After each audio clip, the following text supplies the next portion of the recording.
Hello, welcome to another edition of Crop Life Retail Week. I'm Eric Sfiligoj, editor of Crop Life and Crop Life Iron magazines, here with Lara Sowinski. Laura, I guess as this video is airing, we are officially halfway through 2023. Boy, it just seemed like it just got here and we're already in July. So, Oh, I thought you were going to say we were halfway through this terrible heat wave that we're well, suffering through in Texas, where even the tumbleweeds are staying home these days.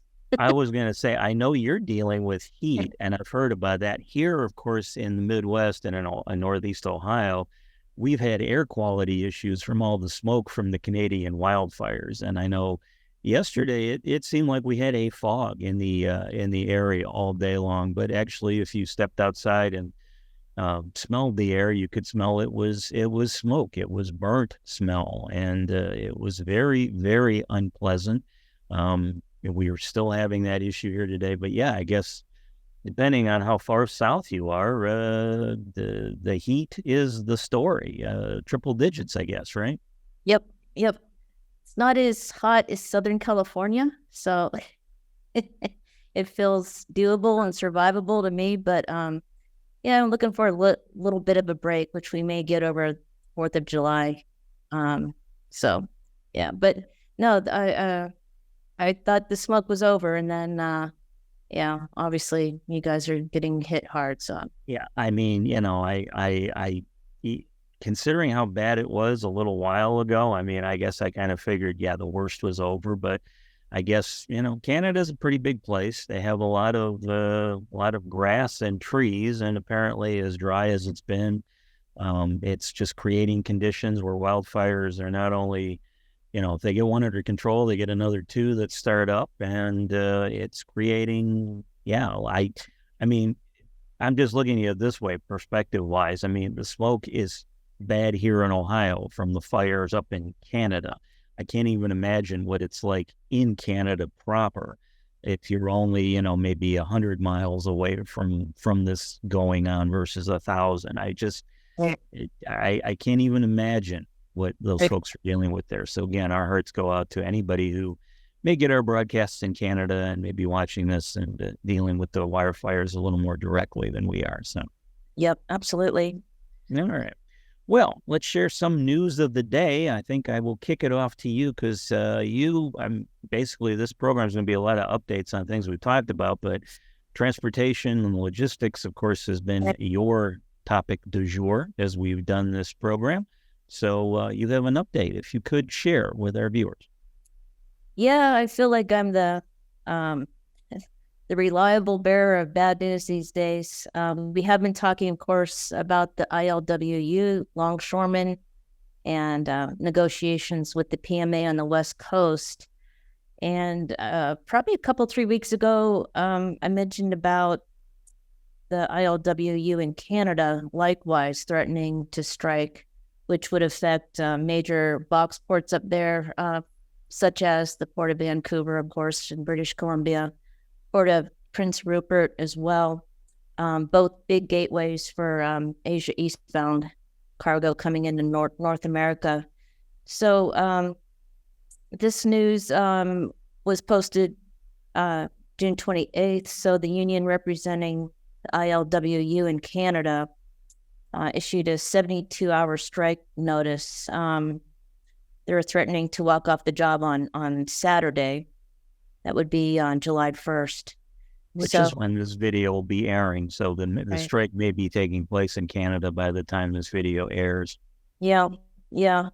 So, given the, kind of compounding the potential freight disruption that we're already looking at on the U.S. West Coast, in prior years when ILWU, West Coast, U.S., when there was disruptions there, Canada was always an obvious place to divert freight. So this could potentially be that 1-2 punch, but we'll know more. I don't know. Doesn't look real promising given the negotiations and kind of a standoff, if you will. So we'll keep you posted on that front. The other news item update this week as well. Also, June 28th, UPS and Teamsters.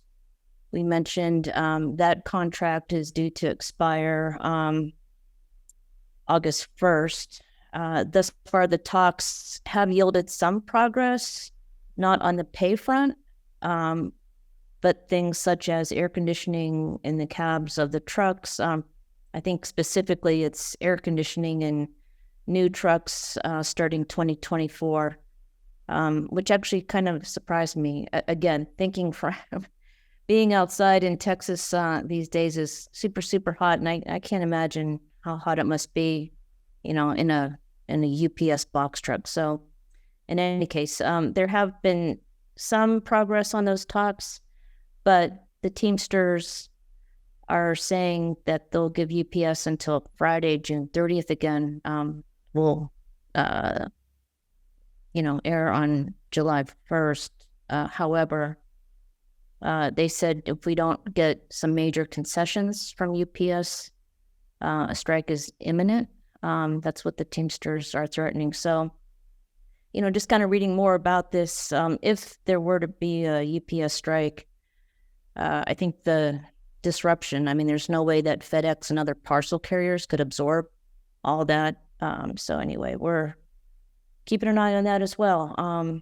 Last but not least, of course, the ILWU, U.S. West Coast, as we've been talking about, just things are stalled right there. There's just nothing. I've been scouring news for anything, any bright spot, or any news for that matter. And thus far, there's nothing new to report. So, again, sorry to always be the Debbie Downer, but just some tough things that are kind of percolating right now that we'll keep our eye on. Yeah, well, it'll be interesting as we go through our summer events and we talk to folks in the industry to see just how all these transportation disruptions and potential disruptions are impacting the ag retail and grower side of the equation for agriculture. So, yeah, absolutely. Yeah, would actually, if I may, share some good news. Yes, please. Of course, we, working on our Tech Hub Live event, which is coming up at the end of July 24th, Monday through Wednesday, the 26th. And as I've mentioned a couple times, we will have our first in-person meeting for Women in Ag Tech. That's our new group that we launched at the beginning of the year. And that in-person meeting will be on Monday, the 24th. Our guest speaker will be Dr. Karen St. Germain from NASA. And we've been thrilled with the number of women who have registered to be there in person. Quite frankly, it's above and beyond we could have ever hoped for. So we will have a nice large group, and we'll have a presentation from Dr. St. Germain, and I'll do a little Q&A with her, and then we'll have open it up to audience Q&A, and we'll have some breakout sessions like round tables, and we'll have a nice networking reception following the presentation and the in-person meeting on that Monday, and that's from 2 to 5, and we'll be in Des Moines where Tech Hub Live is. And then Tech Hub Live officially kicks off that evening, Monday, the 24th, with a welcome party at Ricochet. Ricochet is a really cool place in downtown Des Moines, like ping pong tables and darts. What do they have? Skee ball, music. We'll have some great food. So Tech Hub Live as well. We are holding our prep calls right now, getting our speakers and presenters ready. We have great numbers in terms of the registration and stuff. So we're super, super excited. That's going well. So starting with our retail recordings in July, I'm going to kind of impose upon you and kind of take a lot of time and give some more details about the program and the speakers and stuff, because it's super, super exciting. But wanted to at least share some good news. Yes, no, appreciate that. Yeah, looking for, again, that'll be taking place later this month. So yeah, looking forward to seeing everyone who can attend in Des Moines, Iowa for everything all about ag technology and what's going on in the world of women in ag tech as well. So yeah, take some videos at that event or share some videos, and that would be great for those of us who will not be there in person and will be showing up a little later for the event. So Absolutely. It'll be exciting. all right. Well, then to update a couple of things we've talked about, of course, one of the ongoing issues we've discussed on many a video, of course, is this trade dispute going on between the U.S. and Mexico regarding biotech corn and the ability of the U.S. to actually export biotech corn to Mexico. And Mexico is basically saying, no, we don't want to do that, which the U.S. is now formally declared an impasse and has asked for some type of arbitration to rule on this, saying it goes against the U.S. Mexico Canada trade agreement stipulations. But we found out last Saturday, towards the end of June, that Mexico kind of upped the ante again, if you will. The country has now imposed a 50% tariff on white corn imports. And that's a move that the president of Mexico says will help not only increase local national production of Mexican white corn, but also is being used as a way to keep biotech corn out of the country. So, like I said, this measure was just announced on June 24th, and it basically is, now the tariffs have gone up, it's 50% higher than it was prior to that date. So again, we're waiting for someone to blink in this debate, Laura, and at the moment, if anything, they just keep upping the ante on both sides of the equation. Not sure when this ends, but when it does, I'm sure there's going to be a lot of corn growers in the U.S. who will be breathing some sighs of relief, hopefully, and it'll all work out in the best in the end. I know Canada, we were talking about them earlier, they have actually agreed that the U.S. in this debate that Mexico is out of line in prohibiting biotech corn from the U.S. coming into their country. But again, we will have to see what ultimately happens. But at the moment, this is the latest development, 50% tariff on U.S. white corn. Yeah. And you said it. It's oftentimes it's kind of like that strategy. It's like, let's really up the ante and, hold our ground, and things look like they're really at a stalemate. But sometimes that is kind of the beginning. Right. What would be a breakthrough in negotiations. So, but yeah, no, it's tough. I don't, it's funny because these days I do try and really keep up with trade policy and import export, particularly with commodities and such. And there's just not as much out there as I would think there would be on this issue, whether it's something from the USTR. I just am not hearing that. So it's kind of hard to know what really is going on behind the scenes and who may be talking U.S. and Mexican, the counterparts, usually you're in close communications when things kind of reach this stage, but it's hard to get a read on this one. So this is one to watch for sure, as you said. Yeah.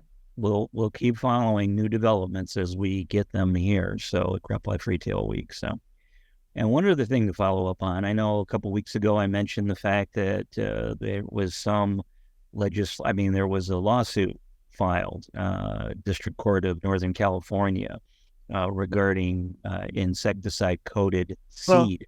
And the EPA and an environmental group filed a lawsuit against that EPA, saying that exemption for those seeds should not have been allowed and should be rescinded. And I speculated at that time in the video and in a column I wrote for our online newsletter that, coated seed may become the new battleground on this front. And lo and behold, I ran across an item from the New York State Legislature website. That body has passed a bill that will prohibit the sale or use of corn, soybean, or wheat seed that's coated with any 5 different insecticides in the state. because of environmental concerns. Now, that bill apparently has been approved by the state Senate in New York, and the governor is expected to sign it. So, now the good news is this bill would not be going into effect until 2027. However, with this bill's expected implementation, it'll make New York the first state in the entire nation that's going to be taking such a broad action against a seed coating, or seed coatings in this case. So again, we've seen crop protection products for years get debated in courtrooms across the country, whether or not they should be improved and their environmental impact. And it sounds like coated seeds now going to be the new battleground on this front. And it's just one other thing we're going to have to keep an eye on in the ag industry as we move forward. So I think you're right. Yep, exactly. Yep. All right. Well, with all that fun news, time for the most fun segment of the program. Fun with numbers. The only fun we have these days, right? Fun with numbers. Well, at least it's joyful. Yes. Although I have been told by some folks that their children, when they watch the videos, they wait for the buzz. They don't care about the bells. So they always are rooting against you, Miss Laura. I hate to say it. Well, I don't blame them. Well, I am rooting for you. So anyhow, this week your number is 18%. Okay. All right. So is 18%, is that the percentage of the seasonal agricultural workforce that is over 50 years of age?